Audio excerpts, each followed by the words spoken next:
जब भी हम आज़ादी की लड़ाई की बात करते हैं, हमारे ज़हन में कुछ बड़े नाम गूंजते हैं, जैसे भगत सिंह, महात्मा गांधी, नेताजी सुभाष चंद्र बोस। लेकिन क्या आपने कभी सोचा है, उन हजारों लाखों वीरों का क्या, जिनके नाम हमारे इतिहास की किताबों में शायद ही लिखे गए हों, जिन्होंने अपना खून इस मिट्टी के लिए बहाया, लेकिन बदले में उन्हें कभी पहचान नहीं मिली। आज हम आपको मिलवाएंगे 7 ऐसे गुमनाम क्रांतिकारियों से जो आज़ादी की इस अनसुनी कहानी का हिस्सा रहे। उड़ीसा के इतिहास में कभी न भूलने वाली तिथि 11 अक्टूबर है। 11 अक्टूबर 1938 को अंग्रेज सैनिकों ने ढेंकानाल जिले में कहर बरसाया था, जिसमें नीलकंठपुर गांव के 12 साल के एक किशोर बाजी राउत की गोली मारकर हत्या कर दी गई। भारत के स्वतंत्रता संग्राम के इतिहास में बाजी राउत को देश का सबसे कम उम्र का शहीद बताया गया है। देश को हिला देने वाली इस घटना ने स्वतंत्रता आंदोलन की चिंगारी को ज्वाला में तब्दील कर दिया था। कोलकाता के राइटर्स बिल्डिंग पर हमला करने वाले 3 क्रांतिकारी बिनोय बसु, बादल गुप्ता और दिनेश गुप्ता, उनका मकसद था क्रूर ब्रिटिश अधिकारी लोवेल की हत्या और पुलिस मुख्यालय पर कब्जा। वे वेश बदलकर इमारत में घुसे, गोलियां चली, बम फटे। बिनोय ने जहर खाकर, बादल ने गोली मारकर और दिनेश को फांसी देकर अंग्रेजों ने खत्म किया। लेकिन बंगाल की धरती आज भी उनके नाम से गूंजती है।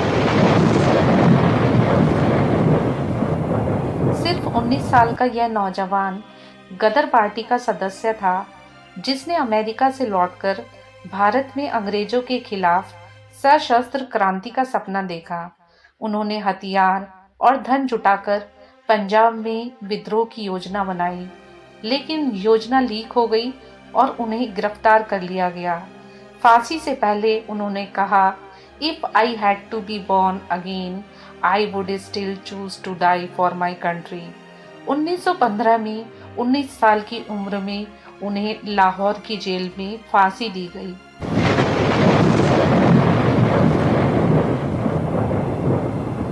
पंजाब की धरती पर जन्मे भाई महाराज सिंह 1849 में पंजाब पर ब्रिटिश कब्जे के बाद क्रांति की चिंगारी बने। वह सिख धार्मिक नेता होने के साथ साथ गुप्त क्रांतिकारी भी थे। उन्होंने गांव-गांव जाकर जनता को अंग्रेजी हुकूमत के खिलाफ उठने के लिए प्रेरित किया और एक गुप्त विद्रोह की योजना बनाई। लेकिन अंग्रेजों ने उन्हें गिरफ्तार कर अंडमान के काला पानी भेज दिया। वहां की अमानवीय यातनाओं में बिना इलाज, बिना किसी अपने के सहारे 1872 में उन्होंने दम तोड़ दिया। लेकिन उनके बलिदान ने पंजाब में स्वतंत्रता की ज्वाला को और तेज कर दिया। असम के गोलाघाट की 17 वर्षीय कनकलता बरुआ भारत छोड़ो आंदोलन में तिरंगा लेकर निकली। अंग्रेज पुलिस ने चेतावनी दी, रुक जाओ वरना गोली चला दी जाएगी। लेकिन कनकलता बोली, तिरंगा पीछे नहीं जाएगा, चाहे मैं जाऊं। अगले ही पल गोली उनके सीने को चीर गई, लेकिन तिरंगा उनके हाथ से नहीं गिरा। वह धरती पर गिर पड़ी, पर झंडा उनके साथियों के हाथ में चला गया और नारा गूंजा, वंदे मातरम।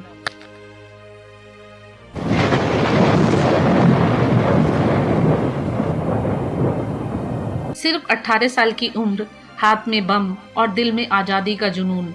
खुदीराम बोस और उनके साथी प्रफुल्ल ने ब्रिटिश मजिस्ट्रेट किंग्सफोर्ड को मारने के लिए बम फेंका। हालांकि गलती से गाड़ी में बैठी 2 अंग्रेज महिलाएं मारी गईं, लेकिन ये घटना पूरे भारत में गूंज उठी। गिरफ्तारी के बाद जब उनसे उनकी उम्र पूछी गई तो वे मुस्कुराकर बोले, yes I am young but my love for my Motherland is greater than my age. 19 अगस्त 1908 को उन्हें फांसी दी गई। फांसी के समय उनके गले में तिरंगा था और होठों पर मुस्कान। 1857 की क्रांति का नाम आते ही मेरठ, झांसी, कानपुर याद आते हैं। लेकिन लखनऊ की धरती पर एक महिला ने अंग्रेजों को महीनों तक नाको चने चबवा दिए। वो थी बेगम हजरत महल। अवध के नवाब वाजिद अली शाह को अंग्रेजों ने गद्दी से उतारकर कलकत्ता भेज दिया था, लेकिन उनकी बेगम ने हार मानने से इनकार कर दिया। उन्होंने लखनऊ में अंग्रेजों के खिलाफ मोर्चा खोला, जनता को संगठित किया और महीनों तक शहर को अंग्रेजों के हाथों से दूर रखा। अंग्रेजी सेना ने जब भारी तोपों से हमला किया तब भी वे पीछे नहीं हटी। अंततः उन्हें नेपाल में शरण लेनी पड़ी, लेकिन उनकी बहादुरी आज भी लखनऊ के इतिहास में अमर है। इन सातों के नाम शायद ही आपकी किताबों में नहीं हो, लेकिन इनकी कुर्बानी इस मिट्टी के रंग में, बहते खून में है। आज 15 अगस्त के दिन जब आप तिरंगे को सलामी दें तो इन गुमनाम नायकों को भी याद करें, क्योंकि आज़ादी सिर्फ बड़े नाम की नहीं बल्कि हर उस अनसुने वीर की है जिसने बिना किसी पहचान के अपना सब कुछ भारत माता को समर्पित कर दिया।